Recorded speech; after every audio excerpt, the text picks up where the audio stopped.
আমার বুবু একজন সুন্দরী এবং চরিত্রবান ছিলেন।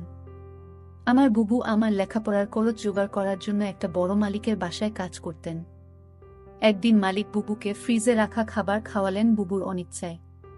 তারপর বুবু জ্ঞান হারিয়ে ফেলে। অজ্ঞান অবস্থায় মালিক বুবুর সাথে। বাকি ঘটনাটি গল্পতেই বলছি। আমার বুবুর যখন বিয়ে হয়ে যায় আমি তখন ক্লাস 9-এ পড়ি। স্কুল থেকে ফিরে শুনি আজ বুবুর বিয়ে। আব্বা আমাকে বললেন, শিবু ঢাকা থেকে মেহমানরা আসবে, তুই এক ছুটে বাজারে যা, আফজালকে বল তার ডেকোরেশনের চেয়ার পাঠাতে।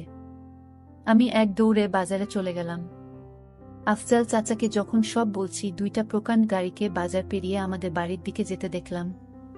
আফজাল চাচা বললেন, যাক রুনার অনেক ভালো ঘরে বিয়ে হলো, তোদের অবস্থা এইবার ফিরবে। বুবুর কি সত্যি ভালো বিয়ে হচ্ছে? আমি জানি না।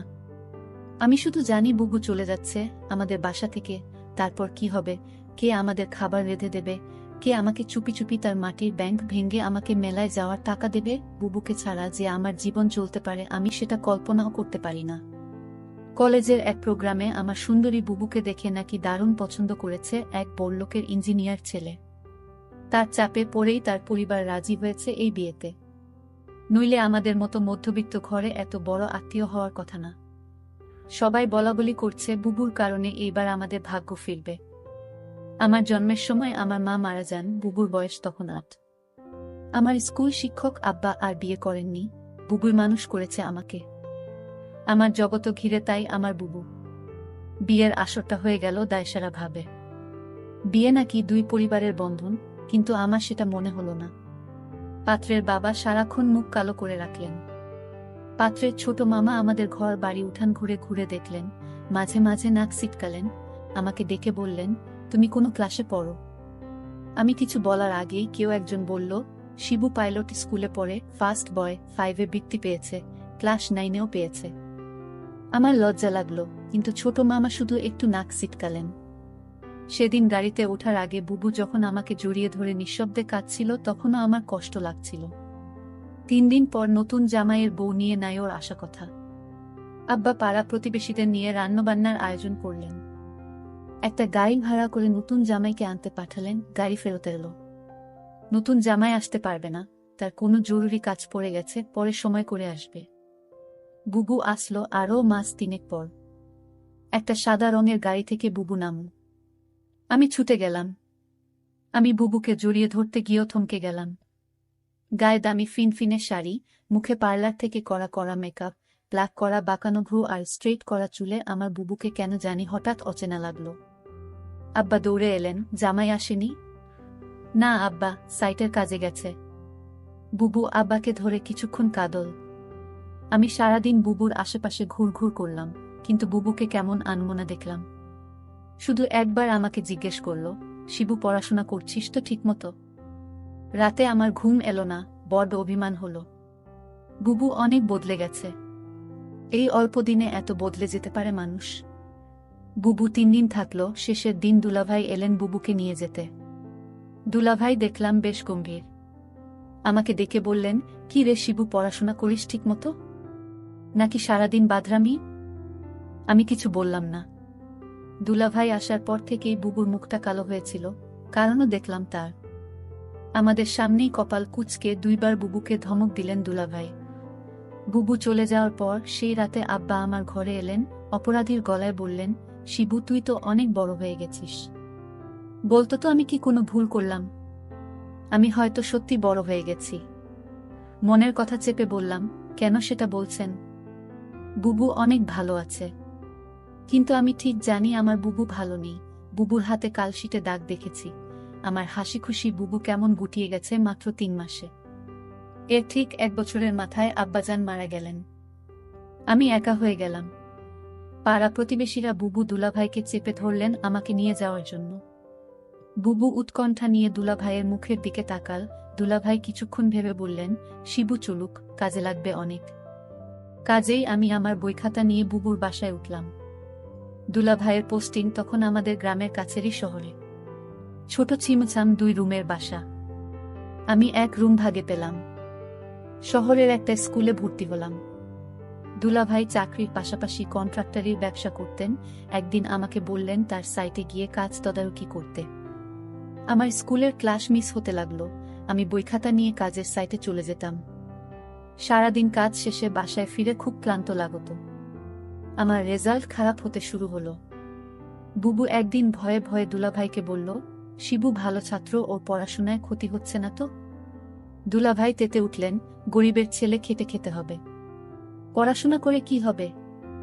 যতটুকু দরকার ততটুকু শিখলেই হবে। বুবু তাড়াতাড়ি বলে উঠলেন, ঠিকই তো শিবু, পড়াশোনা করে প্রতিষ্ঠা পেতে সময় লাগবে। তুই দুলাভাইয়ের সাথে কাজ শেখ, অনেক কাজে লাগবে। আমি বুবুর কথায় অবাক হয়ে গেলাম। এই বুবুই আমাকে তৈরি করেছে। সবসময় বলতো পড়াশোনা করে একদিন অনেক বড় হতে হবে। পড়াশোনা ছাড়া আমার আর কোনো কাজ নেই।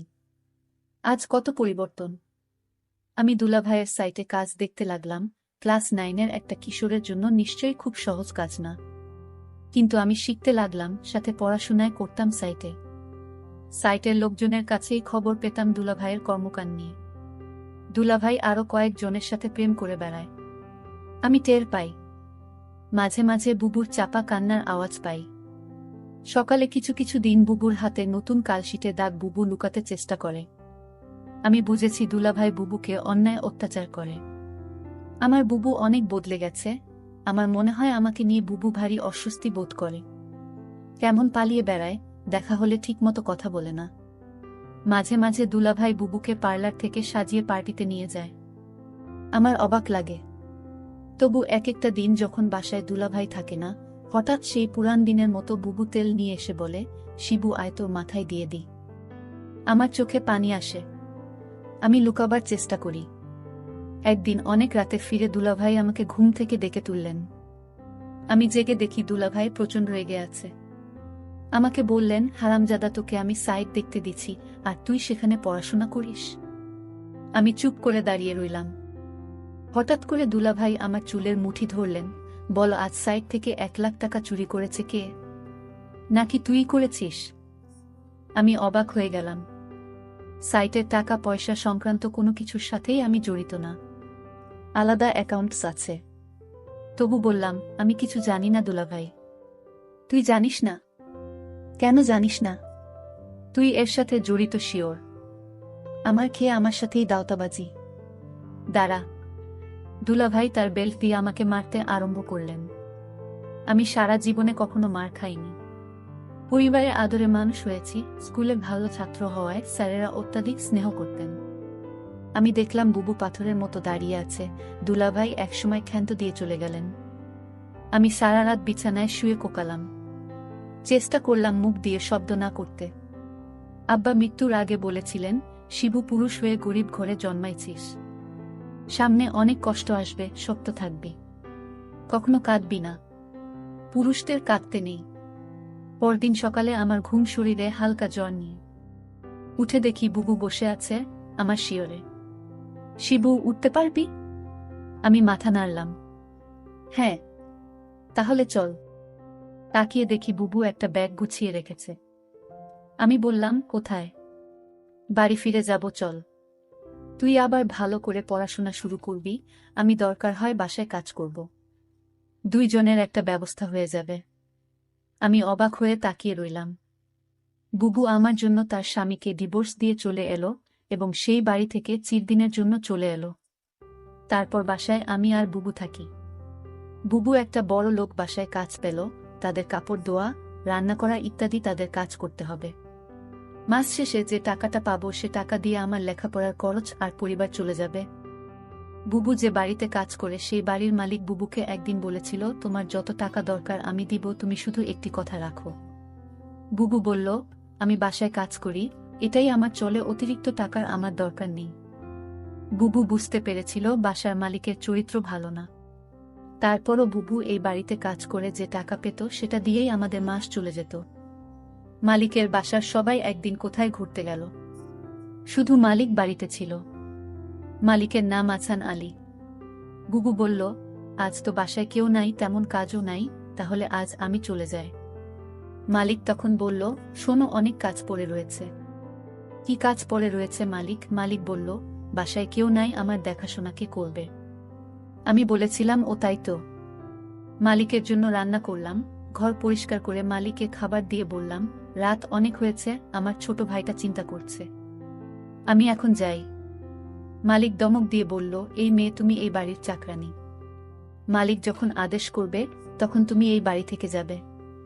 তার আগ পর্যন্ত এখান থেকে এক পাও লড়বে না। আমি তখন নিশ্চুপ হয়ে দাঁড়িয়ে রইলাম। আমার মুখ দিয়ে কোনো কথা বের হলো না। হঠাৎ মালিক বলল দরদ কণ্ঠে, মারে, আমার তো ছেলে মেয়ে আছে, তোর কষ্ট আমি বুঝি। তুই তোর মাকে হারালি, বাবাকে হারালি, নিজের স্বামীকে হারালি, এখন ভাইটাকে লেখাপড়া শিখিয়ে মানুষ করার জন্য তুই পরিশ্রম করছিস। আমি মালিকের হঠাৎ এরকম ভালো কথা শুনে আমি কিছুটা অবাক হলাম, কিন্তু সে মুখে যা বলছে চেহারায় তা প্রকাশ পায় না। আমাকে বলল, আমার স্ত্রী, ছেলে মেয়ে তারা 2 দিনের জন্য ট্যুরে গেছে। আমি বলেছিলাম, আপনি যাননি কেন? আমার ঘোরাফেরা তেমন একটা ভালো লাগে না। আমি এর আগে বহুবার ঘোরাফেরা করেছি, এখন আর ভালো লাগে না। তুই আমার মেয়ের মতো, ধর তোকে আমি কিছু টাকা দিলাম, তোর ভাইয়ের সামনে পরীক্ষা ভালো মন্দ কিছু খাওয়াইস। আমি বলেছিলাম, আমার টাকা লাগবে না। মালিক তখন আমায় জোর করে টাকাটা হাতে ধরিয়ে দিল, আমি না নিয়ে পারলাম না। মালিক আমার প্রতি হঠাৎ এমন দরদ দেখাচ্ছে কেন? যখন মালিকের ছেলে মেয়ে বাড়িতে ছিল তখন তো তিনি এরকম দরদ দেখায়নি। আমি মালিকের এরকম ভালো ব্যবহার দেখে কিছুটা অবাক হলাম। এরকম কথা বলতে বলতে প্রায় রাত 11টা বেজে গেল। ওইদিকে আমার ভাই আমার জন্য চিন্তা করছিল।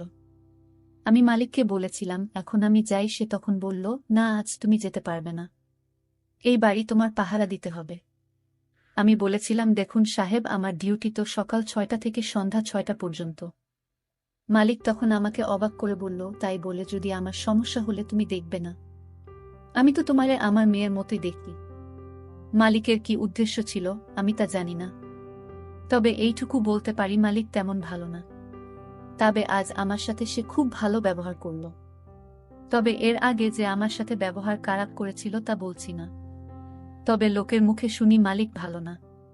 কিন্তু আজ মালিক আমাকে কিছুতেই বাড়ি যেতে দিচ্ছে না কেন? আমি সেটা নিয়ে দুশ্চিন্তায় পড়ে গেলাম। এর মধ্যে মালিক বলল, আজ আমি নিজ হাতে খাবার তৈরি করেছি। আমি বললাম, কেন নিজ হাতে আপনি খাবার তৈরি করলেন? খাবার তো আমি রান্না করেছি, তার মধ্যে আপনি আবার রান্না করলেন কেন?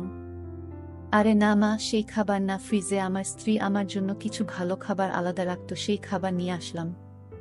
আমি বললাম, ও আচ্ছা। তারপর আমায় বলল, নে মা, আমরা একসাথে আজ খাবার খাই, পেটে বড্ড খিদে পেয়েছে। আমি বললাম, আপনি খান, আমি বরং রান্না করা খাবার খাই। মালিক তখন আমার সাথে বায়না করে বলল, দেখো, তুমি যদি আজ আমার দেয়া খাবার না খাও তাহলে বুঝবো তুমি শুধু টাকাকে ভালোবাসো, এ বাড়ির মানুষদের ভালোবাসো না। আমি তার কথায় কিছুটা অবাক হলাম। মালিক বলল, ঠিক আছে, তুমি খাবারটা খেয়ে বাসায় চলে যাও, তোমাকে ছুটি দিয়ে দিব। আমি তখন খুশি হলাম। বাবার বয়সী একজন মানুষ আমাকে এত করে বলছে ফ্রিজে রাখা ভালো খাবার খেতে। যাই হোক, আমি শেষ পর্যন্ত হেরে গেলাম। আমি খাবারটা খেলাম, আর ফ্রিজে রাখা খাবারটা খাওয়ার জন্য রাজি হলাম তার একটাই কারণ, মালিক বলেছিল আমায় ছুটি দিয়ে দিবে খাবারটা খেলে। আর তাই আমি ফ্রিজে রাখা খাবার খেলাম। খাবারটা ভালোই লাগলো, দামি খাবারের আগে আমি এমন খাবার কখনো খাইনি। আমার খেয়ে ভালোই লাগলো। খাওয়া দাওয়া শেষ করতেই আমি বললাম, মালিক, এবার যাই। এই কথা বলতেই আমি চোখে কিছুটা ঝাপসা দেখতে পেলাম। আমার চোখ অন্ধকার হয়ে আসতে লাগলো। আমি বেহুশ হয়ে মাথা ঘুরে পড়ে গেলাম। তারপর কি হয়েছিল তা আমি বলতে পারবো না। আমার পরের দিন দুপুরে জ্ঞান ফিরে। আমি জেগে দেখি আমি হাসপাতালে কেবিনে শুয়ে আছি। আমার ছোট ভাইটা বলল, বুবু, তোমার কি হয়েছিল? আমি আমার ছোট ভাইকে জিজ্ঞেস করলাম, আমি এখানে কিভাবে এলাম? ছোট ভাই আমাকে বলল, বুবু, আমি তোমার জন্য অপেক্ষা করতে করতে কখন ঘুমিয়ে পড়লাম। আমি বলতে পারলাম না, কিন্তু আমার সকাল সকাল ঘুম ভাঙার পর আমি তোমার রুমে গিয়ে দেখি তুমি বাসায় ফিরোনি। আমি তখন দৌড়ে তুমি যে বাড়িতে কাজ করো সেই বাড়িতে গেলাম। গিয়ে দেখি তুমি মালিকের ঘরে অজ্ঞান অবস্থায় শুয়ে আছো।